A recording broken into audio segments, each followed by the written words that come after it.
the Devil's Campsite. The car rumbled along the dirt road, a cloud of dust trailing behind it as Jenny and her friends made their way to the remote campsite. It was their annual tradition, a weekend away from the pressures of work and daily life. This year, they had chosen a spot far off the beaten path, nestled deep in the heart of Blackwood Forest. "Are you sure this is the place?" Mark asked from the passenger seat, peering at the map in his hands. Jenny nodded, her eyes on the road. "This is it. The ranger said it's a hidden gem. Barely anyone knows about it." "Yeah, but he also called it the Devil's Campsite," Ellie piped up from the back seat, her voice tinged with nervous laughter. "That's not exactly comforting." "Just a name," Jenny replied, brushing off her friend's concern. "You know how these places get their names. Probably some old legend or something." The campsite was eerily quiet, surrounded by dense trees that seemed to whisper secrets among themselves. As they set up their tents and gathered wood for a fire, the sun dipped below the horizon, casting long, ominous shadows. "All right, who's ready for some ghost stories?" Kevin asked, his grin wide as he tossed another log onto the growing fire. "How about we skip the ghost stories this year?" Ellie suggested, glancing around at the darkening forest. "Oh, come on," Mark said, wrapping an arm around Ellie. "It's tradition. Besides, we're in the perfect place for it." Jenny smiled as she looked at her friends, gathered around the crackling fire. Despite the foreboding atmosphere, she felt a sense of camaraderie and adventure. This was what their trips were all about. Stepping out of their comfort zones, embracing the unknown.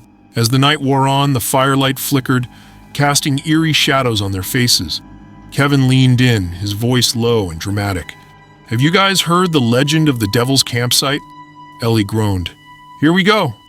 Kevin ignored her and continued, his eyes glinting with mischief. "They say this place was cursed long ago by a man who lived in these woods. He was accused of witchcraft and banished from the village. In his rage, he called upon dark forces and placed a curse on this very spot. Anyone who camps here is said to be visited by malevolent spirits, driving them to madness." The group fell silent, the crackling of the fire the only sound in the still night. "That's just a story," Jenny said, though she couldn't help but feel a shiver run down her spine.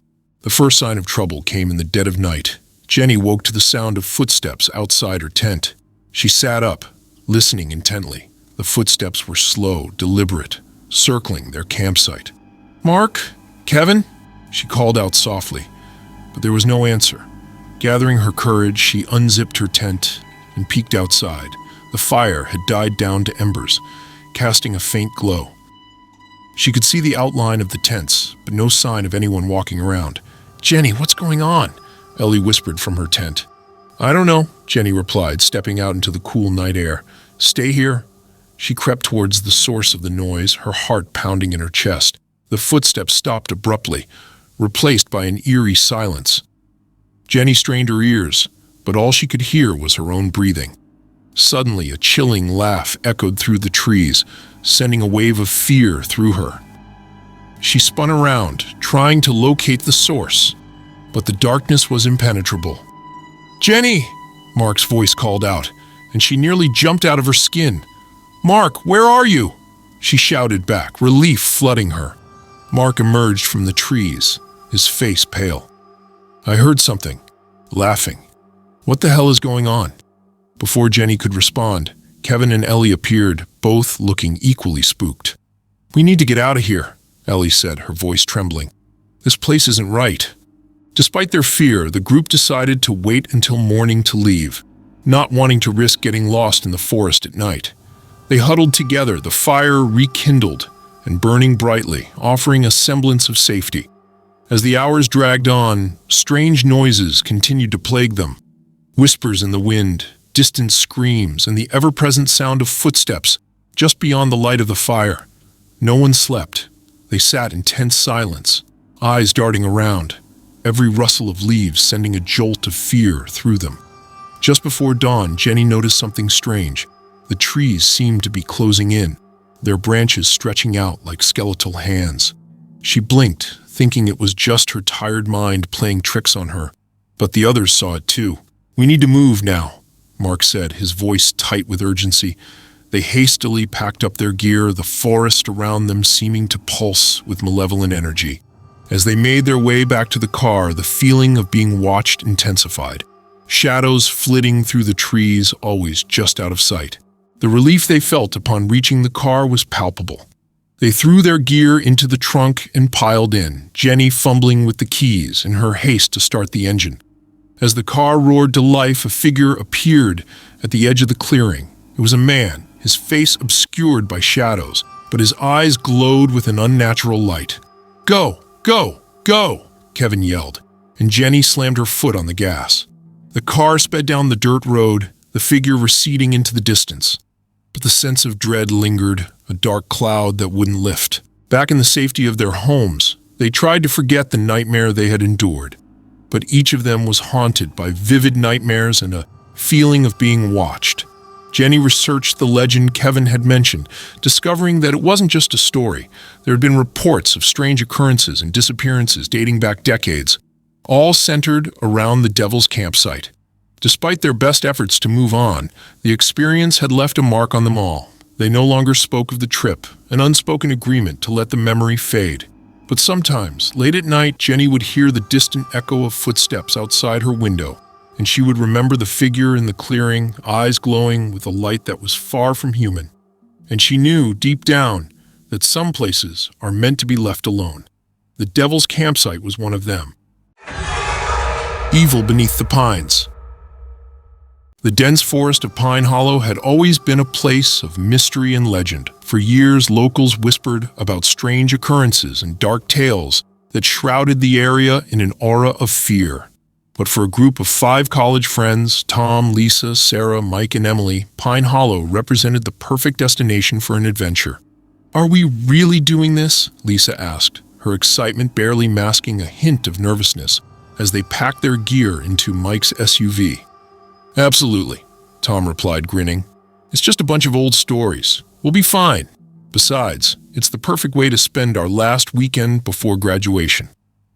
Emily glanced at the dense trees that lined the road as they drove deeper into Pine Hollow. "I don't know, guys. There's a reason people avoid this place." "Come on, Em," Sarah said from the back seat. "It's just a camping trip. What could go wrong?"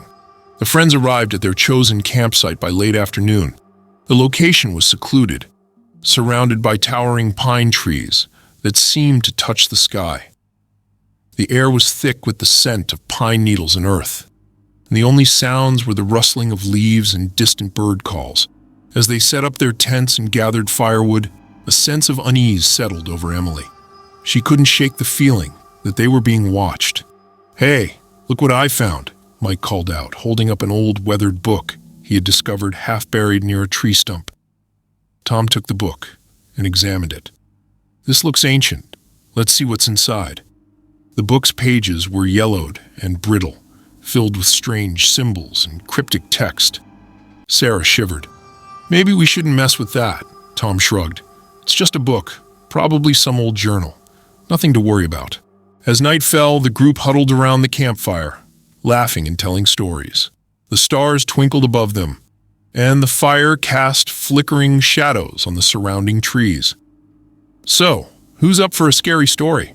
Tom asked, a mischievous glint in his eyes. "How about we not summon any ghosts tonight?" Lisa suggested, only half joking. Despite the playful banter, an uneasy silence fell over the group. The darkness seemed to press in on them, and the forest, usually alive with the sounds of nocturnal creatures, was eerily silent. "I think we should call it a night," Emily said, glancing nervously into the shadows. The others agreed, and they retreated to their tents, the fire reduced to glowing embers. But sleep did not come easily. Every rustle of leaves, every creak of the trees, seemed magnified in the oppressive silence. In the early hours of the morning, a blood-curdling scream tore through the campsite. The friends scrambled out of their tents, panic gripping their hearts. "Sarah! Where's Sarah?" Mike shouted, his voice shaking. They found her a few yards from the campsite, standing over the body of a deer. Its eyes were wide with terror, its body twisted in an unnatural position. But what caught their attention was the symbol carved into its flesh, the same symbol from the book. "We need to leave, now," Emily said, her voice trembling. Tom shook his head. "We can't just leave. We need to figure out what's going on." Reluctantly, they agreed to stay until dawn, hoping to make sense of the disturbing events. As the first light of day filtered through the trees, the group set out to explore the forest, hoping to find some explanation. They followed a faint trail deeper into Pine Hollow, the air growing colder and the shadows longer. They came across an old abandoned cabin, its wooden walls covered in moss and vines. Inside, they found more symbols, carved into the walls and floor, and strange artifacts that seemed to belong to a long-forgotten time. "This is some kind of ritual site," Lisa whispered, her eyes wide with fear. Suddenly, a low growl echoed through the cabin, and the temperature plummeted. The friends huddled together, their breath visible in the frigid air. "Something is here," Tom said, his voice barely above a whisper. The growling grew louder, and the shadows in the cabin seemed to move, coalescing into a dark, malevolent presence. The friends bolted from the cabin, running blindly through the forest, branches tearing at their clothes and skin. They stumbled upon a clearing, but their relief was short-lived. The ground beneath them began to tremble, and dark figures emerged from the shadows, their eyes glowing with an eerie light. "We need to get to the car," Mike shouted, grabbing Emily's hand. They ran as fast as they could, the malevolent entities pursuing them, whispering in a language they couldn't understand. The air grew thick with a sense of impending doom, and the trees seemed to close in on them. They reached the car, hearts pounding, and scrambled inside. Mike fumbled with the keys, his hands shaking. As the engine roared to life, the figures closed in, their faces twisted in rage and hunger. "Go, go, go!" Tom yelled, and Mike floored the gas pedal. The car sped down the dirt road, the malevolent entities fading into the distance, but the sense of dread lingered, an oppressive weight that refused to lift. Back in the safety of their homes, the friends tried to make sense of their harrowing experience. They researched the symbols and discovered that Pine Hollow had once been home to a cult that worshipped ancient, dark deities. The symbols were part of rituals meant to summon these entities. Despite their best efforts to move on, the experience had left them scarred. Nightmares plagued their sleep, and each of them felt a lingering presence, a shadow that seemed to follow them. Emily, in particular, felt the weight of the evil they had encountered. She became obsessed with finding a way to rid themselves of the darkness that had latched onto them. In the end, they realized that some places are meant to be left alone, their secrets buried in the past. Pine Hollow was one such place, a realm where the boundary between the natural and the supernatural was dangerously thin. And as the friends tried to rebuild their lives, they knew that the evil beneath the pines was always watching, waiting for the next unwary soul to venture into its domain. The Vanishing Campers. Every summer since high school, a close-knit group of friends, Josh, Megan, Alex, Katie, and Ryan, reunited for a camping trip. This year, they decided on a remote location deep in the heart of the Whispering Pines National Park, a place known for its dense forests and eerie legends. "Can't believe we're finally here," Josh said, stretching, as he stepped out of the car. "This place is amazing." "It better be," Megan replied, looking around at the towering pines. "I've heard some weird stories about this place." "Come on, Meg," Alex said, slinging a backpack over his shoulder. "It's just a bunch of old campfire tales." Katie and Ryan followed, both excited and a little apprehensive. They set up their tents in a clearing, the late afternoon sun casting long shadows through the trees. As dusk approached, the group gathered around the campfire, laughing and reminiscing about old times. The flames flickered, and the forest around them grew darker and more silent. "Hey, anyone know a good ghost story?" Ryan asked, grinning. "I've got one," Katie said, her voice low and dramatic. "It's about this very forest. They say every few years campers vanish without a trace. Some people believe it's the spirits of those who got lost here, taking others to join them." "Nice try, Katie," Alex said, though he couldn't hide the slight unease in his voice. Let's just hope we're not next, Megan added, looking into the dark forest. That night, as the group settled into their tents, the forest was eerily quiet. Josh was the first to hear it, a faint, distant whispering, like the trees were trying to communicate. He brushed it off as the wind, but sleep eluded him. In the early hours of the morning, Megan awoke with a start. She felt an inexplicable urge to leave her tent and stepped out into the cold night. The forest was still, and the air seemed heavier. As she wandered, she saw faint, glowing orbs floating among the trees. Mesmerized, she followed them deeper into the woods. The next morning, the group woke to find Megan's tent empty. Maybe she went for a walk, Katie suggested, though she didn't sound convinced. They searched the area, calling her name, but there was no sign of Megan. Worried, the friends decided to split up and search for Megan. Josh and Katie headed east, while Alex and Ryan went west. The forest was dense, and the further they went, the more disoriented they became. Josh, I don't like this, Katie said, looking around nervously. We should head back. Before Josh could respond, they heard a scream echo through the trees, a scream that sounded like Megan. They ran towards the sound, but found nothing.